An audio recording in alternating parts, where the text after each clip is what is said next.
Hello America অনুষ্ঠানে আমাদের Washington studio থেকে আপনাদের সবাইকে স্বাগত জানাচ্ছি আমি সাবরিনা চৌধুরী। আশা করি সবাই ভালো আছেন। এনটিভি থেকে প্রচারিত ভয়েস অফ আমেরিকা পরিবেশিত অনুষ্ঠানে আমরা প্রতি সপ্তাহে নিয়ে আসছি আমেরিকা সহ বিশ্বের বিভিন্ন খবরাখবর। আজ রয়েছে ভারতের নির্বাচন ফলাফল প্রসঙ্গ, তাছাড়াও রয়েছে মুক্তিযুদ্ধ বিষয়ক একটি আলোচনা সভার ওপর প্রতিবেদন। সম্প্রতি ভারতের নির্বাচনে বিজেপি দলটি জয়ী হবার প্রেক্ষাপটে প্রতিবেশী দেশ এবং আমেরিকার সাথে ভারতের সম্পর্ক কেমন হতে পারে এ সম্পর্কে রাজনৈতিক বিশ্লেষক লিসা কার্টিসের সাথে কথা বলেছেন আহসানুল হক। Lisa Curtis, welcome to our show. Thank you. The election that we have seen recently in India, in which the Hindu nationalist Bharatiya Janata Party, BJP, won, and it's a landslide victory. And Narendra Modi is the leader of BJP. Now, this change in Indian politics after 10 years rule by Congress Party, how do you think this might influence the US-India relationship? Well, this is a very important election outcome. This is the first time in 30 years that a party in India has won the majority of parliamentary seats. So this means that the BJP government will be a strong government. It won't have to rely on the coalition partners as much as it did when it was previously in power. So this is going to be very interesting to see the change in India. I think from the U.S. perspective, there's expectation that Modi will focus on the economy, that he'll make India a more investor-friendly environment, pulling on his experience from when he was chief minister in Gujarat. So this will open up opportunities, I think, for the U.S. and India to get that economic relationship back on track. And the second area where I think you'll see some opportunity for stronger U.S.-India relations is in the foreign policy realm. And that, I mean, particularly the U.S.-Asia pivot, because I think the BJP government will have a more assertive foreign policy. They'll be more willing to talk about those external threats to India. And one of these issues is China. So I think with a more assertive China hedging strategy, there will be more opportunities for the U.S. and India to cooperate, whether it be defense cooperation, maritime security, these types of issues. During the election campaign, Narendra Modi was saying that illegal Bangladeshis in India, they will be sent back. And now that he is the leader of the ruling party, do you think he will stick to that, or do you think it was just a political soundbite? Well, I think it was part of politics in the Northeast, particularly in Assam. People were extremely uncomfortable when he made these remarks. They were the only communal remarks that that we saw coming from him that concerned people. By and large, he tried to distance himself anytime a controversial statement was made. He used social networking, Twitter, to quickly distance himself from those type of remarks because he knows he has to live down his reputation as being anti-Muslim. I know in Bangladesh there was concern about what he was saying and what it means for the broader relationship. But even in India there was a great deal of concern. We saw the Chief Minister of West Bengal speaking out against his remarks. So I think that this was part of the politics, and when he's actually Prime Minister, I think he's going to realize how important that relationship with Bangladesh is. India and Bangladesh share common interests in keeping that border safe and secure. India relies on Bangladesh to take care of insurgents that may be on its side of the border, the terrorism issue.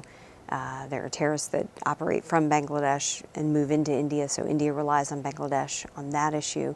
They have economic relations. Narendra Modi was the chief minister when the communal riot happened more than 10 years ago. And that was such a big story globally. And after like 12 years from that incident, he has been able to transform himself, and also BJP, and the stain, whether it is still there or not, we don't know. But in the neighboring countries, in the Muslim countries especially, there is a certain degree of skepticism about this BJP government. What do you think of that? Well, look, I think the 2002 Gujarat riots are very much a stain on Narendra Modi's reputation and that of the BJP. So I think, people are concerned about this. But I would just say a couple of things.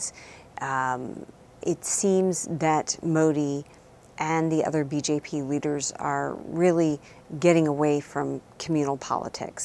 And we saw that throughout the campaign, that they largely stayed away from any of these kinds of issues.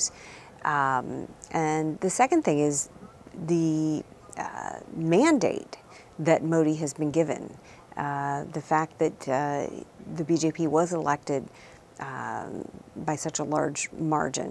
I think that's another reason that we can see that the Indian people seem to want change that the BJP has on offer, focusing on the economy and good governance. Lisa, thank you so much for your time. Thank you for coming to our studio. Well, thank you for having me. It's been a pleasure. সম্প্রতি ওয়াশিংটনে অনুষ্ঠিত হলো বাংলাদেশের মুক্তিযুদ্ধ বিষয়ক একটি আলোচনা সভা। এতে বাংলাদেশের মুক্তিযুদ্ধ এবং পরবর্তী ইতিহাস নিয়ে বক্তারা মতামত দেন। এ সম্পর্কে সেলিম হোসেনের রিপোর্ট। যুক্তরাষ্ট্রে বড় হওয়া তরুণ প্রজন্মের কাছে বাংলাদেশের মুক্তিযুদ্ধের সঠিক ইতিহাস তুলে ধরা এবং তা সংরক্ষণ করার আহ্বান জানিয়েছেন বাংলাদেশ লিবারেশন আর্কাইভসের অনুষ্ঠানে বক্তারা। মুক্তির গানের চিত্রগ্রাহক লিয়ার লেভিন তাঁর বক্তব্যে বাঙালির মুক্তি সংগ্রামের বিষয়টি বিস্তারিত তুলে ধরে বলেন, নিউ ইয়র্ক অ্যাপার্টমেন্টের বেসমেন্টে পড়ে থাকা ঐতিহাসিক ফুটেজ তারেক মাসুদ এবং তার স্ত্রী ক্যাথরিন মাসুদ মুক্তির গান ছবিতে ব্যবহার করেন, আর তাতে সহায়তা করায় বাংলাদেশ সরকারকে ধন্যবাদ দেন তিনি।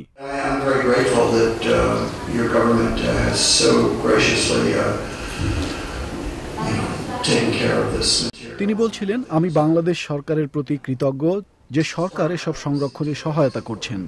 ডক্টর শেলি শাহাবুদ্দিন মৌলবাদী আদর্শ থেকে বেরিয়ে এসে অসাম্প্রদায়িক বাংলাদেশ গঠনে জোর দেন।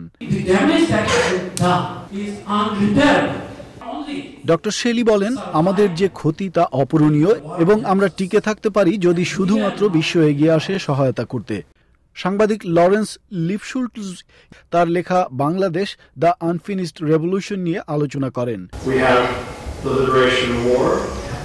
স্বাধীনতা অর্জিত হলো 4 বছর পর 1975-এর আগস্টে অনেককে সহ শেখ মুজিবুর রহমানকে হত্যা করা হলো। রাষ্ট্রদূত আকরামুল কাদের বাংলাদেশের মুক্তিযুদ্ধের সঠিক ইতিহাস তুলে ধরবার আহ্বান জানান সকলের প্রতি।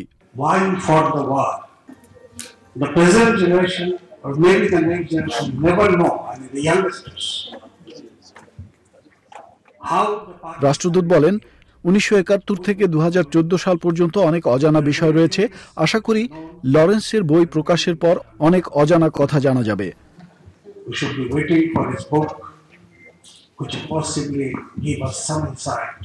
ঢাকা বিশ্ববিদ্যালয়ের সাবেক শিক্ষক আনিস আহমেদের সঞ্চালনায় অনুষ্ঠিত আলোচনা শেষে উপস্থিত দর্শকরা আলোচকদের প্রশ্ন রাখেন, মন্তব্য করেন।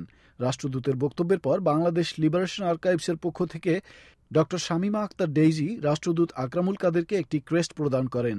আলোচনার পাশাপাশি অনুষ্ঠানে ছিল মুক্তিযুদ্ধের উপর বিভিন্ন বই, লেখা, সংবাদ এবং চিত্র প্রদর্শনী।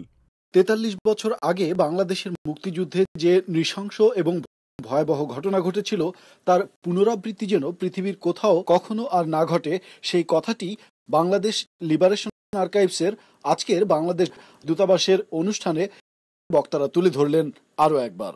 Selim Hossain, Voice of America, Washington. এই ছিল আমাদের আজকের হ্যালো আমেরিকা। অনুষ্ঠান কেমন লাগলো আমাদের অবশ্যই জানাবেন। এখানে জানিয়ে রাখি, এই প্রতিবেদনগুলো আরও বিস্তারিত দেখার জন্য আপনারা আসতে পারেন আমাদের ফেসবুক ফ্যান পেজে। তাছাড়া ইউটিউবের ভিউয়ে বাংলা চ্যানেলেও আমরা নিয়মিত আমাদের অনুষ্ঠান আপলোড করে থাকি। আগামী সপ্তাহে আবারও ফিরে আসব ভিন্ন ভিন্ন খবর নিয়ে। আজ এখানেই বিদায় নিচ্ছি। আমি Sabrina Chowdhury, voice of America.